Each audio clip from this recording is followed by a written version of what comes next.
¿Van las chicas de Cocinar Madrid?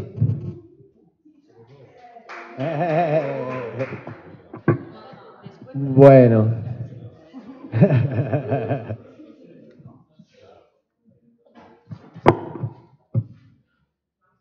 ¿Vais a estar de pie?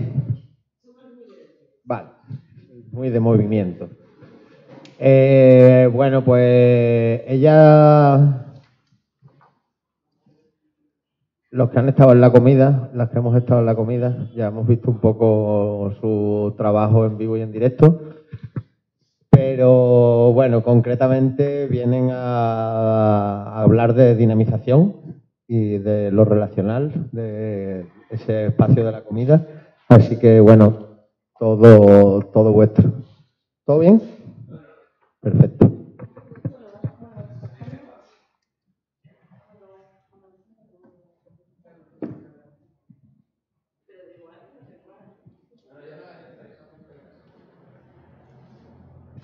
Bueno, buenas tardes. Cocinar Madrid, Poéticas del Gusto, nace formalmente, porque tiene un trasfondo muy interesante, nace formalmente en octubre de 2016. Presentamos un proyecto al programa Madrid Activa del Ayuntamiento de Madrid, que se basaba en generar actividades para descentralizar dinámicas y llevar a las otras zonas de Madrid. Pero debo decir que antes, en noviembre de 2015, en el Media Lab, que estaba el programa Objetos Comunes, venía un colectivo de Bruselas que se llama Culturegem, que ellos en Bruselas hacían un proyecto de cocinas móviles en un mercado que se llama Abattoir, es una zona de mucha inmigración en Bruselas. Y Susana, que en ese momento vivíamos juntas, me dijo, apúntate que viene gente de Bruselas. Tal. Digo, no, es que yo nunca hice nada en el Media Lab, yo estaba terminando antropología, soy cocinera, dije, bueno, igual puede ser una buena oportunidad. Y me encuentro que se había formado un equipo interdisciplinar y fue para mí la primera vez que formaba parte, saliendo de la universidad, trabajando con arquitectos, fotógrafos, diseñadores, artistas plásticos, nutricionistas, para construir de manera colaborativa una cocina móvil, para hacer un prototipo y luego ver qué pasaba con eso, ¿no? Entonces fue la primera vez que yo estaba poniendo sobre la mesa diferentes conocimientos relacionados con la alimentación y empecé a entender otras dinámicas, otras formas de pensar la forma de construcción de una cocina, que a lo mejor desde el diseño o desde, bueno, la funcionalidad, cómo íbamos encajando diferentes saberes, ¿no?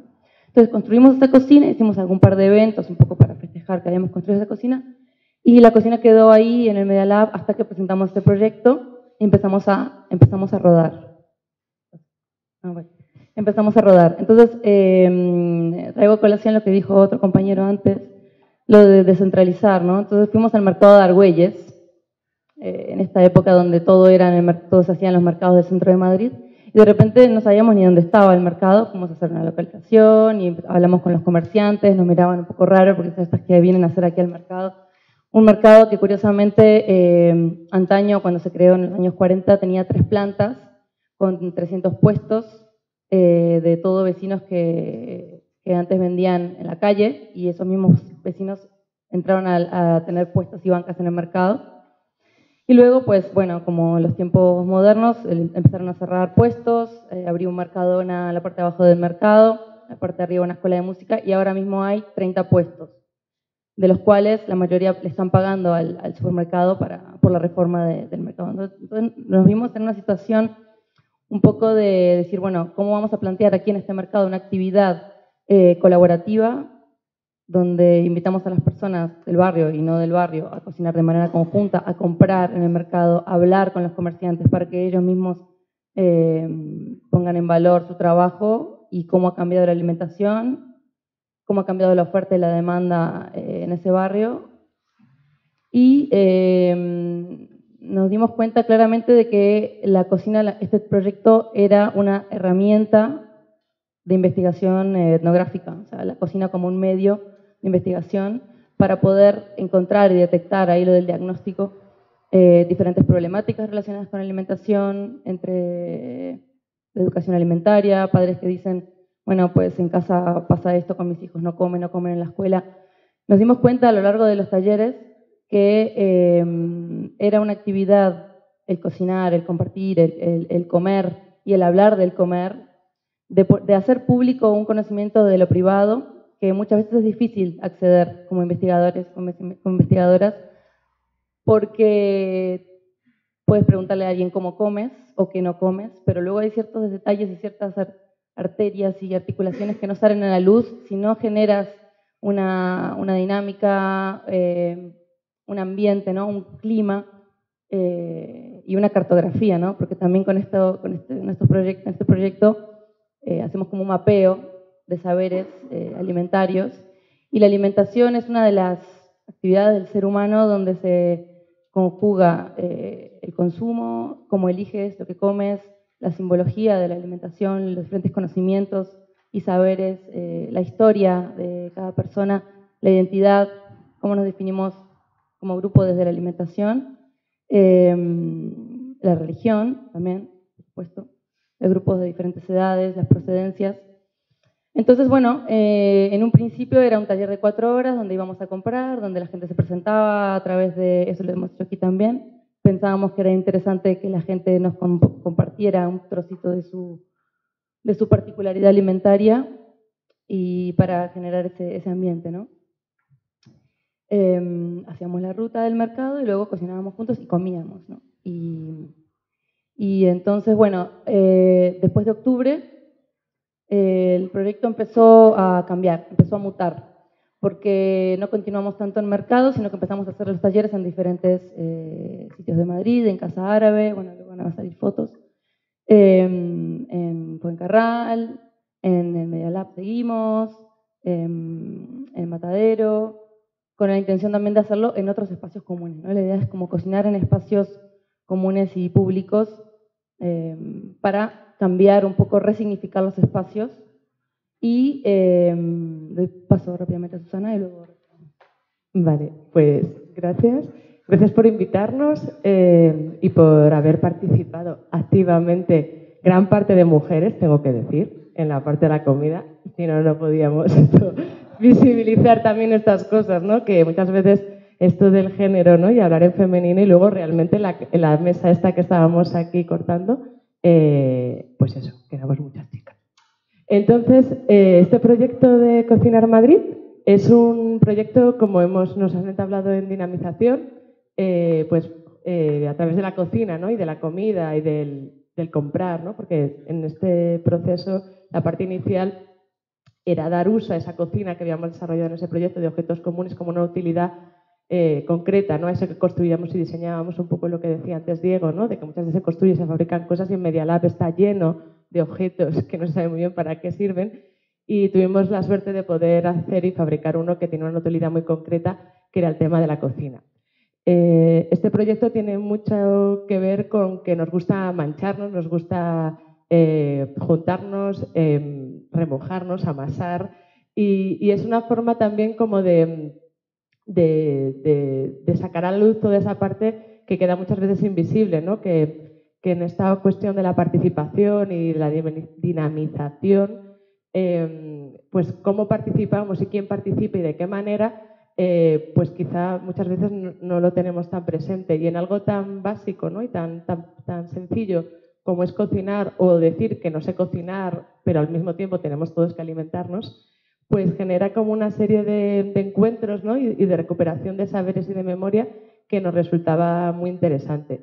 Queríamos empezar con lo de cocinar sin receta, porque cuando decimos qué metodología tiene Cocinar Madrid, pues muchas veces decimos no sé si tenemos metodología. Quizá la que tenemos es que la cocina lo que implica sobre todo es el tiempo, ¿no? La capacidad para que esos elementos se conozcan, se sientan a gustos, para que se puedan de alguna manera sacar todo su sabor, requiere tiempo, mucho amor, cariño, ¿no? Y dar a ese puchero la posibilidad de que saque lo mejor que tiene, ¿no?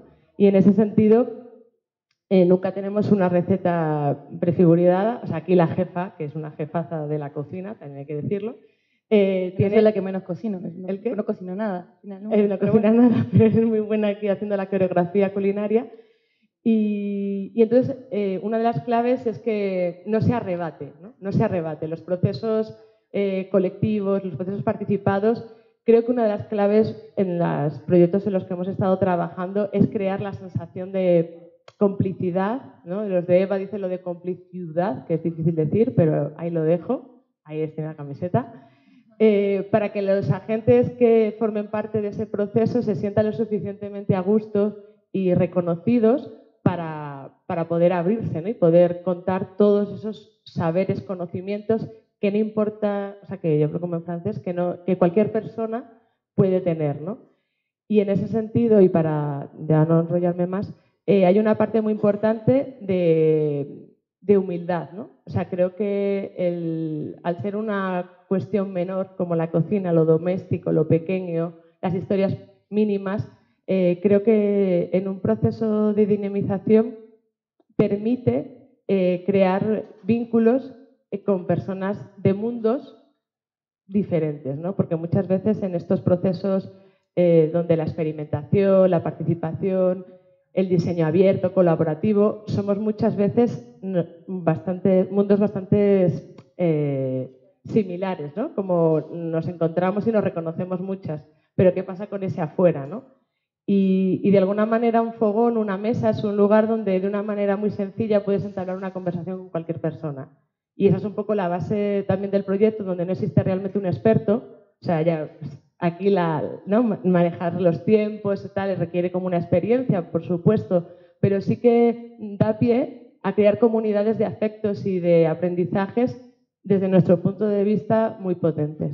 Y yo quería agregar que es importante también llegar a tener un tiempo. Hoy fue muy cortito el taller, pero generalmente siempre encontramos tiempo para reflexionar sobre, porque tú decías alimentarnos, ¿no? Una cosa es comer, otra cosa es alimentarnos, ¿no? Y realmente nos alimentamos, o sea, ¿qué es lo que está pasando a nivel general, a nivel de elección, a nivel de cómo compramos, a nivel de no tengo tiempo, a nivel de qué decidimos que nuestros hijos cómo van a comer y cómo nosotros mismos, ¿no? Y al final está el tema de cómo ponemos contenido al tiempo. ¿Realmente es que no tienes tiempo para cocinar o es que prefieres igual estar haciendo otra cosa 3 horas que realmente te nutre esa otra cosa?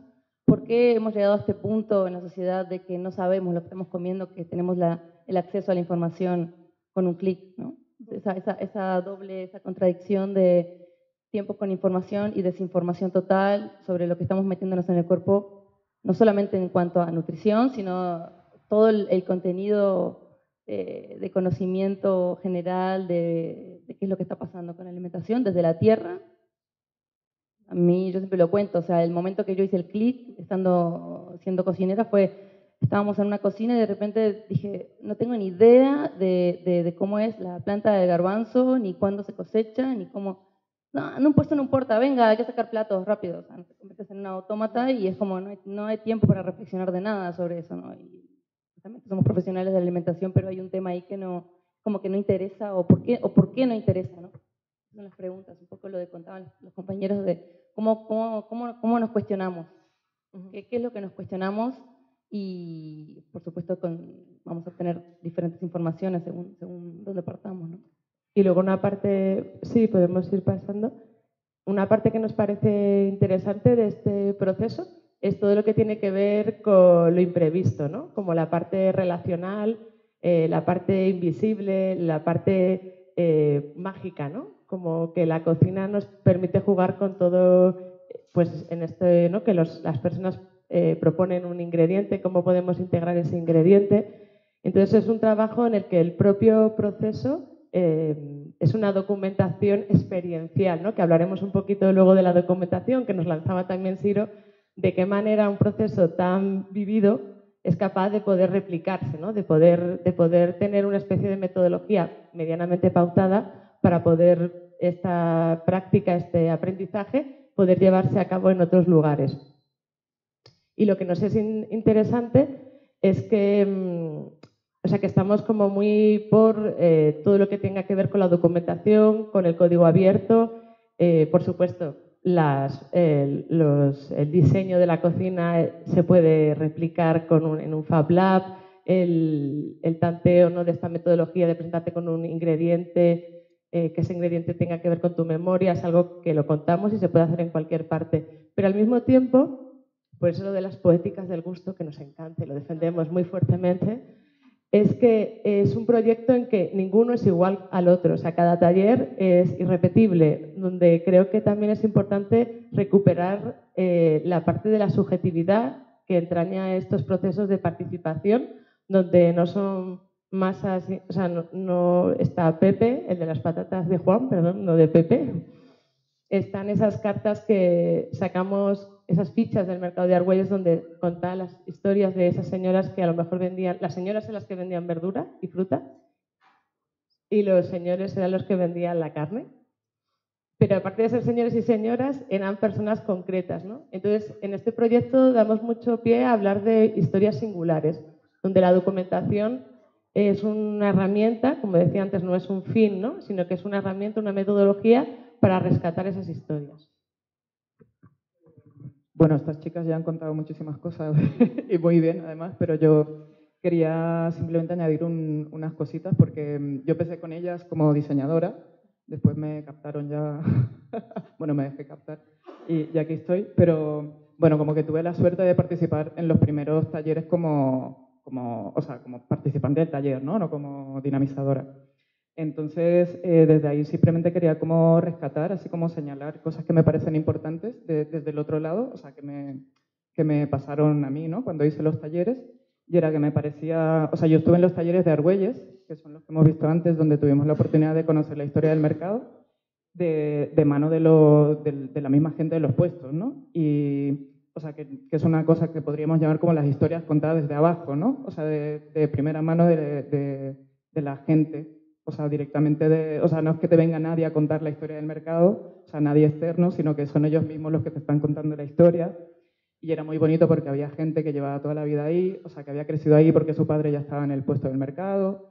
Y bueno, como que esas historias desde abajo hacen que te lleguen mucho más, ¿no? Como que sea mucho más fácil empatizar y crear como ese vínculo con la gente.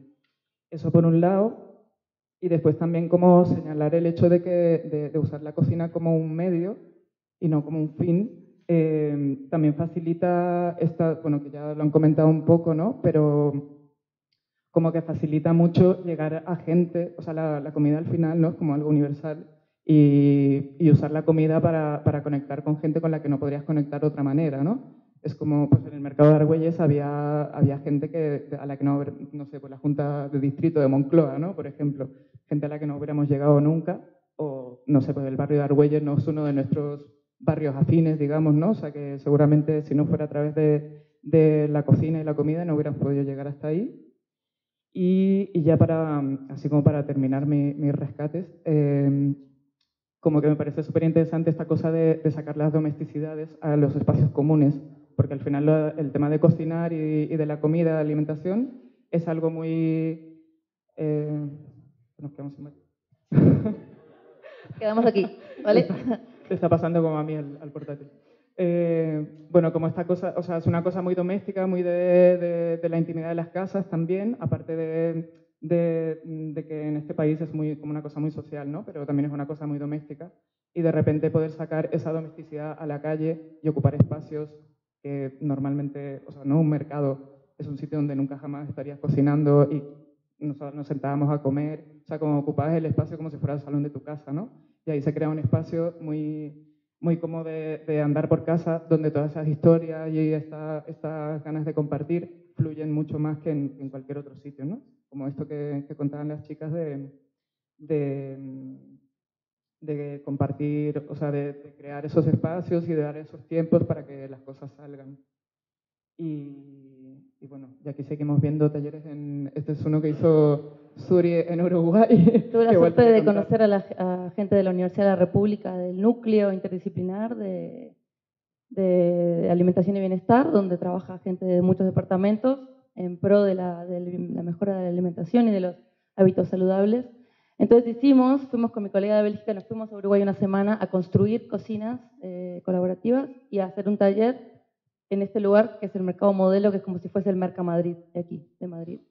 Y esto me parece interesante hablar de lo de la adaptabilidad del espacio-tiempo cultural de cada lugar. Fuimos a contar lo que habíamos hecho aquí, pero obviamente no se pueden importar modelos, ¿no? Porque las problemáticas alimentarias de aquí de Madrid son distintas a las que hay ahí.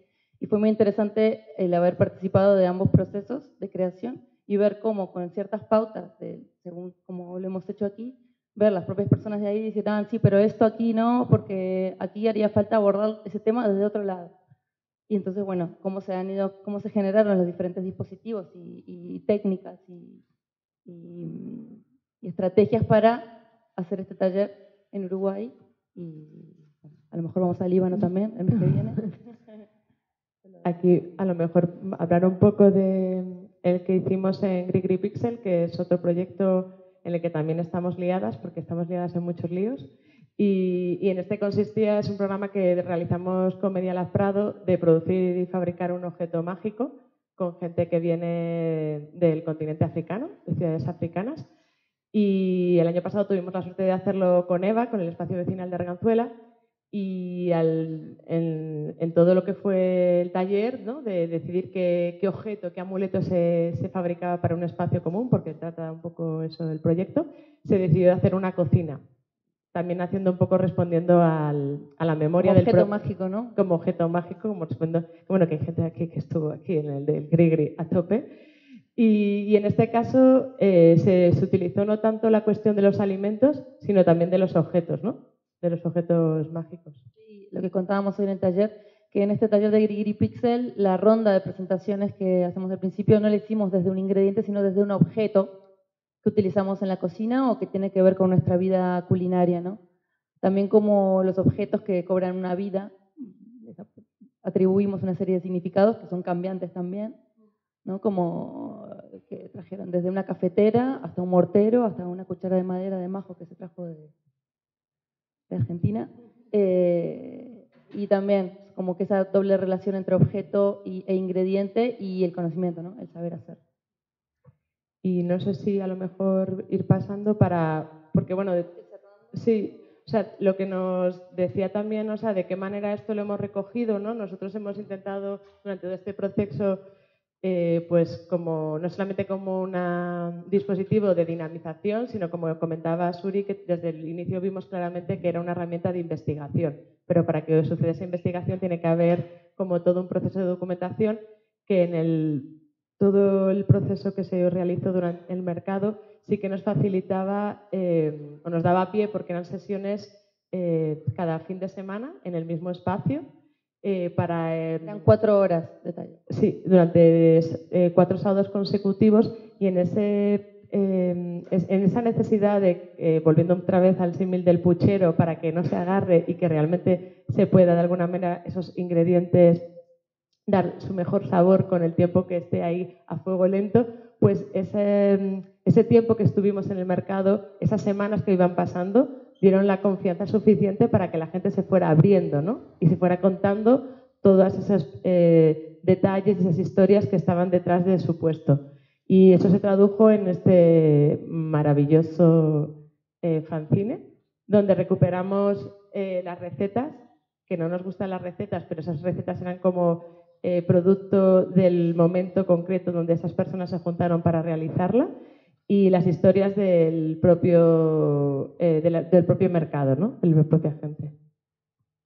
Y las dinámicas de solidaridad, también lo que decía Susana, ¿no? Que de repente al principio, ¿no? El pescadero en plan, ¿pero qué venís aquí a quitarme el espacio donde tal? Y luego pues venían a darnos, oye, poner unas gambitas de aperitivo al taller, y luego la panadera que nos dejaba el fregadero para que tenéis aquí un poco de... No teníamos acceso a agua, ¿no? Era un poco el símil a cuando cuando abrió el mercado, que traían el agua en fuentes desde Pintor Rosales, ¿no? Y de repente estábamos como...